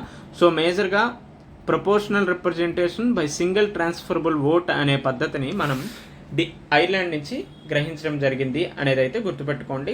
సో ఫర్దర్గా రాష్ట్రపతి ఎన్నికకు సంబంధించినటువంటి అంశాల గురించి చదివేటప్పుడు ఇన్ డీటెయిల్గా ఏ విధంగా రాష్ట్రపతి ఎన్నిక జరుగుతుంది, నైష్పత్తిక ప్రాతినిధ్యం అంటే ఏంటి, రైట్, ఇది మాత్రమే కాకుండా first pass the post system అంటే ఏంటి, లిస్ట్ సిస్టమ్ అంటారు, ఈ లిస్ట్ సిస్టమ్ అంటే ఏంటి, రైట్, అదేవిధంగా ఓపెన్ బ్యాలెట్ అంటారు, సీక్రెట్ బ్యాలెట్ అంటారు. సో ఈ ఓపెన్ సీక్రెట్ బ్యాలెట్ అంటే ఏంటి, తర్వాత ఈవీఎంస్కి సంబంధించినటువంటి అంశాలు, ఎలక్ట్రిక్ ఓటింగ్ మిషన్కి సంబంధించినటువంటి అంశాలు, వీవీప్యాట్ గురించి, ఆన్లైన్ ఓటింగ్ గురించి, ఈ అంశాలన్నిటి గురించి కూడా మనం అప్పుడు డిస్కస్ చేసుకుందాం. ఓకేనా. సో ఇప్పుడైతే ఒకటి గుర్తుపెట్టుకోండి, రాష్ట్రపతిని ఎన్నుకునేటటువంటి నైష్పత్తిక ప్రాతినిధ్యం ఎక్కడి నుంచి గ్రహించారంటే ఐర్లాండ్ రాజ్యాంగం నుంచి గ్రహించారనేది గుర్తుపెట్టుకోండి. రైట్. అదేవిధంగా రాజ్యసభకు విశిష్ట సభ్యుల నియామకం అనేది కూడా మనకి రాజ్యసభకు నామినేటెడ్ పోస్టులు ఉన్నాయి కదా. సో ఈ నామినేటెడ్ పోస్టులు అన్నీ కూడా మనకి ఐర్లాండ్ నుంచే గ్రహించడం జరిగింది. ఫర్ ఎగ్జాంపుల్ నామినేటెడ్ పోస్టులు అరౌండ్ 12 మందిని నామినేట్ చేయడం జరుగుతుంది. సో వివిధ రంగాల్లో ప్రాముఖ్యత, వివిధ రంగాల్లో నిష్ణాతులు అయినటువంటి వాళ్ళని రాజ్యసభకు నామినేట్ చేయడం జరుగుతుంది. ఫర్ ఎగ్జాంపుల్ సోషల్ సర్వీస్, సామాజిక సేవల పరమైనటువంటి అంశాలు కావచ్చు, art and literature, science. So ఈ రంగాల్లో నిష్ణాతులు ఎవరైతే ఉన్నారో వాళ్ళని రాజ్యసభకు నామినేట్ చేయడం జరుగుతుంది. అరౌండ్ 12 మందిని నామినేట్ చేస్తున్నారు కదా. సో రీసెంట్గా చూసుకుంటే మనకి సుధామూర్తి గారిని నామినేట్ చేశారు. సో ఇవన్నీ సామాజిక సేవాపరమైనటువంటి అంశాల్లో భాగంగా చేశారు. రైట్. అదేవిధంగా రాజమౌళి గారి ఫాదర్ అయినటువంటి విజయేంద్ర ప్రసాద్ గారిని నామినేట్ చేశారు. రైట్. పిటి ఉషా గారిని నామినేట్ చేశారు. ఇళయరాజా గారిని నామినేట్ చేయడం జరిగింది కదా. సో ఈ విధంగా social service, art, literature, science related భాగాల్లో రాజ్యసభకి 12 మందిని నామినేట్ చేయడం జరుగుతుంది. సో ఈ నిబంధన ఎక్కడి నుంచి తీసుకొచ్చారు అంటే ఐర్లాండ్ నుంచి తీసుకొచ్చారు అనేది గుర్తుపెట్టుకోండి. ఓకేనా. ఇది మాత్రమే కాకుండా న్యాయ సంరక్షణ లేని హక్కులు, న్యాయ సంరక్షణ పరమైనటువంటి అంశాలు, ఇటువంటివన్నీ ఐర్లాండ్లో తీసుకొచ్చారు. బట్ ఇక్కడ ఈ 3 అంశాల గురించి గుర్తుపెట్టుకోండి. ఆదేశిక సూత్రాలు, రాష్ట్రపతిని ఎన్నుకునే ప్రక్రియ, నైష్పత్తిక ప్రాతినిధ్యం, ఓటు బదిలీ చేసే పద్ధతి, రాజ్యసభకు విశిష్ట సభ్యుల యొక్క నియామకం అనేది ఐర్లాండ్ నుంచి తీసుకువచ్చారు అనేది అయితే గుర్తుపెట్టుకోండి. రైట్. తర్వాత ఇంకా ఏ అంశాల గురించి చెప్తాం? జర్మనీకి సంబంధించినటువంటి అంశాలు. సో జర్మనీ అంటే ఏ లీడర్ గుర్తు రావాలి మనకి? జర్మనీ అంటే హిట్లర్ గుర్తు రావాలి. సో ప్రపంచంలో మూతి మీద మేసం ఇలా ఉండే వాళ్ళు ఇద్దరే ఉంటారు. ఒకటి హిట్లర్, రెండోది చార్లీ చాప్లిన్. ఒకరు ప్రపంచాన్ని నవ్వించే వాళ్ళైతే ఒకరు ప్రపంచాన్ని ఏడిపించే రకం. సో ఈ విధంగా వీళ్ళిద్దరూ కూడా మనకి చాలా ఇంపార్టెంట్. బట్ పాలిటీ పర్స్పెక్టివ్లో చూసుకుంటే జర్మనీ అంటే మనకి గుర్తు రావాల్సింది హిట్లర్ అనేసి గుర్తుపెట్టుకోండి. అయితే ఈ జర్మనీ నుంచి మనం ఏ ఏ అంశాలని గ్రహించడం జరిగింది అనేది గుర్తుపెట్టుకోండి. So at the same time Germany యొక్క కాన్స్టిట్యూషన్ని కూడా ఏమని పిలుస్తారంటే వీమర్ కాన్స్టిట్యూషన్గా పిలుస్తారు. సో జర్మనీ యొక్క రాజ్యాంగానికి ఇంకో పేరు ఏంటంటే వేమర్ కాన్స్టిట్యూషన్. సో ఇందులో ఏ ఏ అంశాలని గ్రహించడం జరిగిందంటే జాతీయ అత్యవసర పరిస్థితి. సో ఈ జాతీయ అత్యవసర పరిస్థితి ఏదైతే ఉందో దాన్ని మనం జర్మనీ నుంచి గ్రహించడం జరిగింది. అట్ ది సేమ్ టైం మనం పాలిటీ పర్స్పెక్టివ్గా ఈ అత్యవసర పరిస్థితి, అత్యవసర అధికారాలకు సంబంధించినటువంటి అంశాలు లైక్ ఆర్టికల్ 352 గురించి, 356, 360కి సంబంధించినటువంటి అంశాల గురించి చదివేటప్పుడు ఇన్ డీటెయిల్గా తెలుసుకుంటాం. అట్ ది సేమ్ టైం ఈ అంశాలు చదివేటప్పుడే 1975-77 కాలంలో ఇందిరాగాంధీ గారు అత్యవసర అధికారాన్ని కూడా వినియోగించడం జరిగింది కదా. సో ఆ టైంలో ఏ విధంగా వినియోగించారు, అసలు ఎందుకు వినియోగించాల్సి వచ్చింది, దాని యొక్క రిపర్కషన్స్, కాన్సిక్వెన్సెస్ ఏ విధంగా ఉన్నాయి, ఇటువంటి అన్ని అంశాలని ఇన్ డీటెయిల్గా మనం తెలుసుకుందాం. సో దీన్ని మనం కాంటెంపరీ ఈవెంట్స్ని కూడా ఇంటర్లింక్ చేసుకొని చదువుకుందాం. సో ప్రస్తుతం ఉన్నటువంటి ఎన్డీఏ ప్రభుత్వం దీని మీద ఏ విధంగా మాట్లాడుతుంది, సో ప్రస్తుతం ఈ అత్యవసర అధికారాలు వినియోగించడం జరుగుతుందా లేదా, ఇటువంటి అన్ని అంశాల గురించి కూడా సమకాలీన అంశాలతో మనం ఇంటర్లింక్ చేసుకొని చదువుకుందాం. రైట్. ఈ విధంగా జర్మనీ నుంచి అయితే జాతీయ అత్యవసర పరిస్థితిని గ్రహించడం జరిగింది. రైట్. అదేవిధంగా ఈ జాతీయ అత్యవసర పరిస్థితి సమయంలో ప్రాథమిక హక్కులు ఏవైతే ఉంటాయో వాటిని రద్దు చేసే విధానం కూడా ఇక్కడి నుంచే తీసుకొచ్చారు. ఫర్ ఎగ్జాంపుల్ మనం ఆర్టికల్ 358, 359 చదివేటప్పుడు ఈ అంశాల గురించి చదువుకుంటాం. సో ఈ విధంగా ఒకటి గుర్తుపెట్టుకోండి, జాతీయ అత్యవసర పరిస్థితి అమల్లో ఉండేటప్పుడు ప్రాథమిక హక్కుల్ని రద్దు చేసేటువంటి అధికారం అనేది రాజ్యాంగంలో పొందుపరచడం జరిగింది. సో దాన్ని ఎక్కడి నుంచి తీసుకొచ్చారంటే జర్మనీ నుంచి తీసుకొచ్చారు అనేది గుర్తుపెట్టుకోండి. రైట్. ఈ విధంగా ఈ అంశాలు అనేవి మనకి ముఖ్యం. సో జర్మనీ నుంచి ఈ 2 అంశాలు తీసుకోవడం జరిగింది. సో తర్వాత ఆస్ట్రేలియా, అదేవిధంగా దక్షిణాఫ్రికా, ఫ్రాన్సు, రష్యా, జపాన్, స్విట్జర్లాండ్కి సంబంధించినటువంటి అంశాలు మనం ఫాస్ట్గా డిస్కస్ చేసుకుందాం. సో మేజర్గా ఆస్ట్రేలియా నుంచి అయితే ఉమ్మడి జాబితాని తీసుకోవడం జరిగింది. So concurrent list. సో మనకి ఇప్పుడు కంగారు ఏ విధంగా ఉంటుంది, రైట్? కంగారు ఈ విధంగా ఉంటుంది కదా. సో ఇక్కడ బిడ్డ కూడా ఉంటుంది. సో ఈ బిడ్డ సంచిలో పిల్ల కంగారులు ఉంటాయి. సో ఈ విధంగా ఈ ఉమ్మడి జాబితా. సో ఇక్కడ మనం ఆస్ట్రేలియా అంటే కంగారు గుర్తు రావాలి. సో ఈ కంగారు ఎలా ఉంటుందంటే బిడ్డని తన లోపల ఉంచుకుంటుంది. కాబట్టి ఈ ఉమ్మడి జాబితా కాన్కరెంట్ లిస్ట్ అటు కేంద్ర రాష్ట్ర ప్రభుత్వాలు రెండూ కూడా తయారు చేసేటువంటి జాబితా. కాబట్టి మనకి ఆస్ట్రేలియా చూసిన వెంటనే కంగారు గుర్తొస్తుంది. కంగారు గుర్తొచ్చిన వెంటనే కూడా ఉమ్మడి జాబితా గుర్తుపెట్టుకుంటే సరిపోతుంది. ఓకేనా? సో ఉమ్మడి జాబితా అనే అంశం మనం ఆస్ట్రేలియా నుంచి గ్రహించడం జరిగింది. సో ఉమ్మడి జాబితా అంటే ఏంటి? కేంద్ర రాష్ట్ర ప్రభుత్వాలు రెండూ కూడా ఈ జాబితాకు సంబంధించినటువంటి అంశాల మీద చట్టాలు చేసుకోవచ్చు. ఫర్ ఎగ్జాంపుల్ అడవిల సంరక్షణకు సంబంధించి, పాపులేషన్కి సంబంధించి, విద్యాపరమైనటువంటి అంశాలు. సో ఈ విధంగా ఉమ్మడి జాబితా ఉన్నటువంటి అంశాల మీద కేంద్ర రాష్ట్ర ప్రభుత్వాలు రెండూ కూడా చట్టాలు చేసుకోవచ్చు.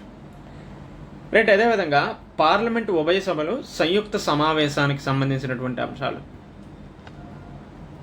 సో కొన్నిసార్లు ఏదైనా బిల్లు ప్రవేశపెట్టేటప్పుడు లోక్సభ, రాజ్యసభ రెండింటి యొక్క ఆమోదం తెలిపితేనే అది చట్టరూపంగా దాలుస్తుంది. అంటే లోక్సభ, రాజ్యసభ ఆమోదం తెలిపినాక తర్వాత రాష్ట్రపతికి వెళ్తుంది.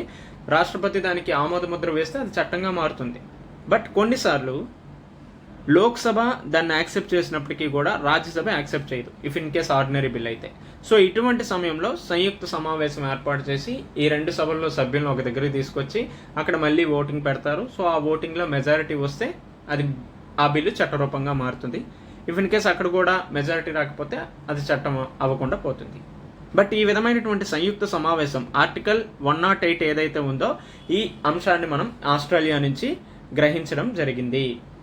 రైట్. ఇది మాత్రమే కాకుండా అంతర్రాష్ట్ర వ్యాపారం, ఇంటర్ స్టేట్ ట్రేడ్ అనేది కూడా, అంతర్రాష్ట్ర వ్యాపారం అనే విధానం కూడా మనం ఆస్ట్రేలియా నుంచే గ్రహించాం. సో మేజర్గా మనకి ఐజిఎస్టీ ఉంటుంది కదా, ఇంటిగ్రేటెడ్ జిఎస్టీ. సో అంతర్రాష్ట్ర పరంగా ఏవైనా లావాదేవీలు, వస్తువులు ఉత్పత్తి జరిగిందంటే దాని మీద ఐజిఎస్టీ వేస్తారు, integrated goods and service tax.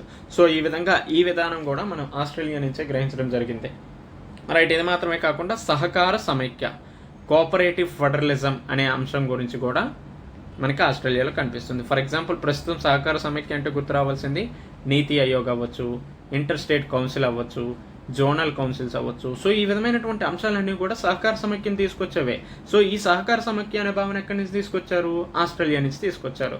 So ఈ విధంగా ఆస్ట్రేలియా నుంచి ఏ ఆంశాలను గ్రహించారంటే ఉమ్మడి జాబితా, సంయుక్త సమావేశం, అంతర్రాష్ట్ర వ్యాపారానికి సంబంధించినటువంటి అంశాలు, అదేవిధంగా సహకార సమైక్య. తర్వాత దక్షిణాఫ్రికా నుంచి ఏ ఏ అంశాలని మనం తీసుకోవడం జరిగిందంటే మేజర్గా రాజ్యాంగ సవరణ విధానం.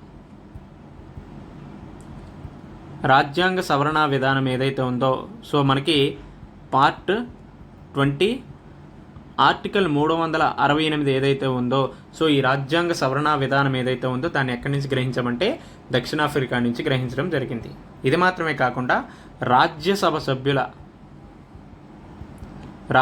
సభ్యుల యొక్క ఎన్నిక పద్ధతి ఏవైతే ఉందో, సో వీళ్ళని కూడా ఏ రిప్రజెంటేషన్ అనుకుంటారు? Proportional representation by single transferable vote అనే పద్ధతి ఏదైతే ఉందో అది కూడా మనకి దక్షిణాఫ్రికా నుంచి గ్రహించడం జరిగింది అనేది గుర్తుపెట్టుకోండి. రైట్. ఈ విధంగా దక్షిణాఫ్రికాకు సంబంధించినటువంటి అంశాల గురించి మనం చదువుకుంటాం. తర్వాత ఫ్రాన్స్ నుంచి ఏ ఏ అంశాలని గ్రహించాము అనే దాని గురించి ఒకసారి పరిశీలిద్దాం. ఓకేనా? ఫ్రాన్స్ నుంచి ఏంటి? గణతంత్ర విధానం, సో రిపబ్లిక్ అనే కాన్సెప్టు. రైట్. ఇది మాత్రమే కాకుండా స్వేచ్ఛ, సమానత్వం, సౌభ్రాతత్వం. సో ఈ స్వేచ్ఛ, సమానత్వం, సౌభ్రాతత్వం ద్వారానే 1789లో ఫ్రెంచ్లో కూడా విప్లవం వచ్చింది. సో ఈ ఫ్రెంచ్ విప్లవం ద్వారానే అక్కడ ఫ్రాన్స్కి స్వాతంత్రం కూడా రావడం జరిగింది. సో ఈ విధమైనటువంటి స్వేచ్ఛ, సమానత్వం, సౌభ్రాతత్వం అనే భావనలు మనం ఖచ్చితంగా ఫ్రాన్స్ నుంచి తీసుకోవడం జరిగింది. సో ఇది మాత్రమే కాకుండా రిపబ్లిక్ అనే కాన్సెప్ట్, గణతంత్రం అనే కాన్సెప్ట్ గురించి కూడా మనం ఫ్రాన్స్ నుంచి తీసుకొచ్చాం. రైట్. ఇది మాత్రమే కాకుండా తాత్కాలిక సభాధ్యక్షుల నియామకం. ఫర్ ఎగ్జాంపుల్ ప్రజెంట్ చూసుకుంటే ప్రొటెం స్పీకర్ ఉన్నారు కదా, సో ఈ ప్రొటెం స్పీకర్కి సంబంధించినటువంటి ఎన్నికల విధానం ఏదైతే ఉందో అది మనం ఫ్రాన్స్ నుంచే గ్రహించడం జరిగింది. సో ఈ విధంగా తాత్కాలిక సభాధ్యక్షుల నియామకం అనేది ఎక్కడి నుంచి తీసుకోవడం జరిగిందంటే ఫ్రాన్స్ నుంచి గ్రహించడం జరిగింది. రైట్, అదేవిధంగా రష్యా నుంచి ఏ ఏ అంశాలను గ్రహించాం, జపాను, స్విట్జర్లాండ్ నుంచి ఏ ఏ అంశాలు గ్రహించాం అనేది మనం చూసుకొని ఫర్దర్గా వచ్చే అంశాల గురించి డిస్కస్ చేసుకుందాం. సో ప్రత్యేకంగా రష్యా నుంచి ఏంటి, ప్రాథమిక విధులు. సో ఇక్కడ ఒక మేజర్ ఇంపార్టెంట్ అంశం ఏంటంటే ఈ ప్రాథమిక విధుల్ని 42వ రాజ్యాంగ సవరణ 1976 సంవత్సరంలో తీసుకొచ్చారు. అప్పుడు ఇందిరాగాంధీ గవర్నమెంట్ ఉన్నప్పుడు తెచ్చారు. అయితే ప్రజాస్వామ్య దేశంలో ఈ ప్రాథమిక విధులు అనేవి, ఈ ప్రాథమిక విధులు అనే కాన్సెప్ట్ కూడా చాలా rarest of the rare. Mostly ఈ ప్రాథమిక విధులు అనే కాన్సెప్ట్ జపాన్లోనే మనకు కనిపిస్తాయి. సో మిగతా ఏ ప్రజాస్వామ్య దేశాల్లో కూడా కనిపించవు. బట్ మనది ప్రజాస్వామ్య దేశం, అతిపెద్ద ప్రజాస్వామ్య దేశం అయినప్పటికీ కూడా మన దేశ రాజ్యాంగంలో ఈ ప్రాథమిక విధుల్ని పొందుపరచడం జరిగింది. అయితే ఈ నిబంధనని ఎక్కడి నుంచి తీసుకొచ్చారంటే రష్యా నుంచి తీసుకొచ్చారు. అల్టిమేట్గా మనం ప్రాథమిక విధులు పార్ట్ 4A సంబంధిత అంశాలు చదివేటప్పుడు అసలు ఎందుకు తీసుకురావడం జరిగింది, ప్రజాస్వామ్య దేశాల్లో ఈ ప్రాథమిక విధులు అవసరమా లేదా, ఇటువంటి అన్ని అంశాల గురించి మనం డిస్కస్ చేసుకుందాం. ఓకేనా. తర్వాత ఇంకా ఏ ఏ అంశాలు తీసుకొచ్చారంటే దీర్ఘకాలిక ప్రణాళికలు. సో ప్రజెంట్ మనం పంచవర్ష ప్రణాళికలు ఏవైతే ఉన్నాయో, పంచవర్ష ప్రణాళికలు, సో ఇప్పుడైతే నీతి ఆయోగ్ వచ్చేసింది. సో అంత ముందు వరకు కూడా 12 పంచవర్ష ప్రణాళికలు జరిగాయి కదా.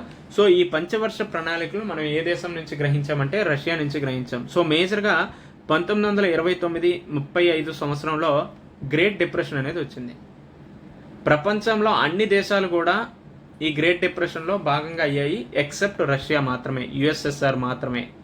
ఎందుకు యుఎస్ఎస్ఆర్ ఈ గ్రేట్ డిప్రెషన్కి అసలు ఇంపాక్ట్ అవ్వలేదు అంటే, ప్రభావం పడలేదు, ఎందుకంటే బికాజ్ ఆఫ్ వాళ్ళు పంచవర్ష ప్రణాళికలను అనుసరించడం వల్లనే. ఈ విధమైనటువంటి అంశాన్ని, ఈ పంచవర్ష ప్రణాళికల దీర్ఘకాలిక ప్రణాళికని మన భారతదేశంలో రష్యా నుంచి గ్రహించడం జరిగింది అనేది గుర్తుపెట్టుకోండి. రైట్, అదేవిధంగా సామ్యవాద సూత్రాలు, సోషలిస్ట్ అనే పదాలు ఏదైతే ఉన్నాయో సామ్యవాద సూత్రాలు అనేది కూడా మనం రష్యా నుంచే గ్రహించాం.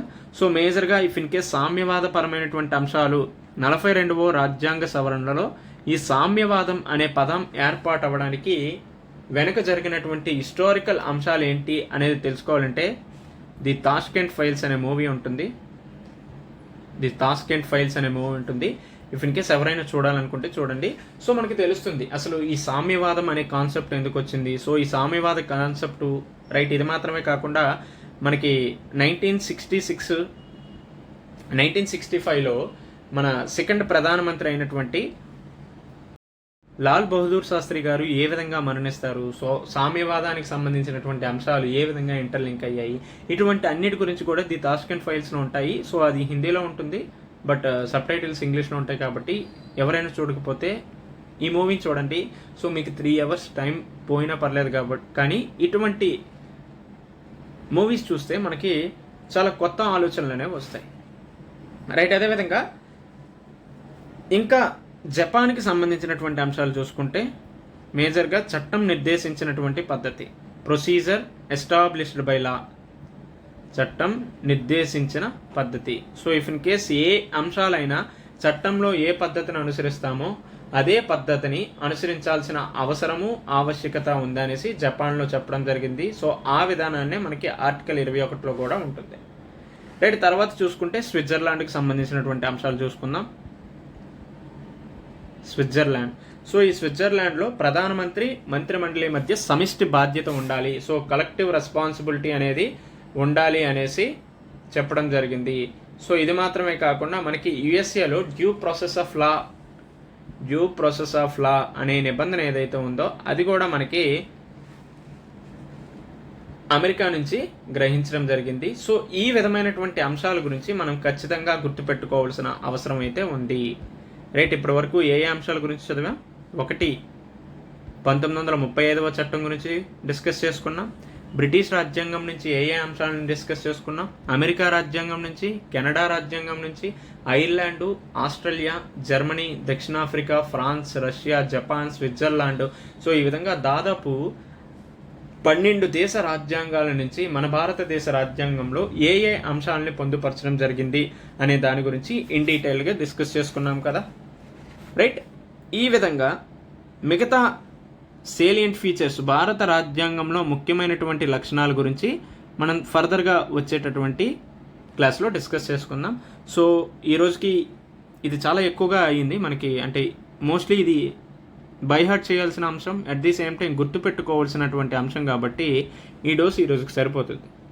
రేపు మిగతా ముఖ్య లక్షణాలు ఏవైతే ఉన్నాయో వాటన్నిటి గురించి కూడా మనం అనాలిసిస్ చేస్తూ అటు ప్రిలిమ్స్ పాయింట్ ఆఫ్ వ్యూలోను, మెయిన్స్ పాయింట్ ఆఫ్ వ్యూలోను ఏ విధంగా ప్రశ్నలు అడుగుతాడు, ఏ విధంగా మనం చదువుకోవాలి, ఇటువంటి వాటన్నిటి గురించి కూడా డిస్కస్ చేసుకుందాం. ఓకేనా? Until then take care, bye.